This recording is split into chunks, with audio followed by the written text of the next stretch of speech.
Hey, what's up, everyone? It's Corporal Lett again with his Afghan blog part 2. Hopefully you enjoyed the first one. I appreciate everybody that watched it. And the feedback. Trying to work on the feedback I got already, trying to smile a little bit more. Heard I didn't do that enough. The other thing I got a lot of feedback on was the engagement ring comment in Jacksonville.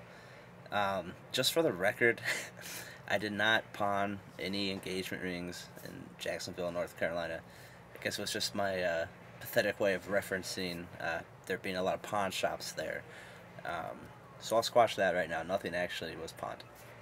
But basically, I do, again, appreciate everybody that watched it. Hopefully you can watch this one. They will get better as my time here gets longer and I have more experiences to report on. See, it's been exactly a week since the last time I was on. I'm going to try to keep them shorter than the 10-minute extended version of part 1.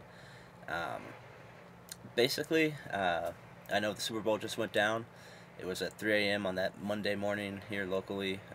Me and a few other service members in the shop that worked together got up, took our tired butts in there and watched it. It was snowing pretty heavily, and we watched it on a satellite dish, so every 15 to 20 minutes or so, one of us would have to go outside and climb up the ladder to the roof with a broom and actually wipe off the snow on the dish, or it would break up the signal. So and it was about 5 degrees, so you really had to want to watch the Super Bowl to watch it here, but we did. It was a pretty good game to that interception, but whatever. Congratulations to the Saints. But I guess on a sadder note, that same weather that was disrupting our Super Bowl signal, got snow for a couple straight days, piled up on the mountains here locally, and I think just within the last 36 hours there's an actual avalanche nearby that took the lives of, I think, just over 40, maybe 50 Afghanistan civilians. The last I heard, the death toll was still rising. There was around 100 injured that were medevaced out and actually brought to where we are for treatment. Hopefully they all recover and move on and, do well. So that was kind of, I guess, the sad news I have to report. A couple other things of interest, I guess you could say, that I've learned. Fun facts, we call them, about being here is one of them, you cannot go into the chow hall where we eat without a weapon. Sounds weird. Remember the first time I heard it? You have to have a weapon to get in and eat. So it's amazing how much better the food and the service is when you get in line with an M9 or an M4. The other fact that seemed to be common knowledge around here that I don't know if they're afraid to fill me in on at first or not, but 16% of the air here locally is actually, well, poop. So that's not a real pleasurable thought. So the next time somebody tells me I'm full of crap, well, little do they know I very well will be. So that's interesting. Just a little bit of pointless information to point out there. But yeah, we've had some bad weather. I've heard it's pretty bad back in the States as well. But anyway, really not a whole lot to report on. Been working long days. Our work hours are Monday through Saturday. We pull 12-hour shifts, 8 to 8.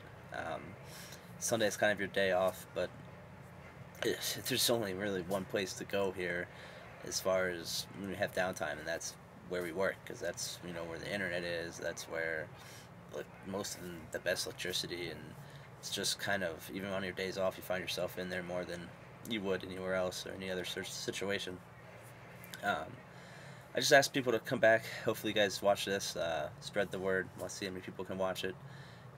It will get more interesting. It will get better. In fact, it's Wednesday night here locally. On this coming Friday, I actually get to go out, outside the wire, put my weapon in condition 1, which, for those of you that are not familiar, basically you just got to pull the trigger then. We walk around here in what they call condition 3, which is loaded magazine in your weapon, but you don't have a round in the chamber, so you pretty much would have to cock it and take the weapon off safe before you could do any damage. Once you leave, the protected FOB, or forward operating base, you go to condition 1, which is what I'll get to do on Friday. So I'll get outside the wire on Friday, and also that coming Monday. So back-to-back days, more or less, close. I'll get to go out and experience more of the local area and what's going on. That will make these more exciting. Don't think that they're all going to be filmed here in this lovely room of mine. That will do some maybe on-site blogs, maybe when I'm outside there if I get a minute. It'll be done by year, but I want you guys to keep coming back. It will get better. Again, thanks to everybody that watched the first one.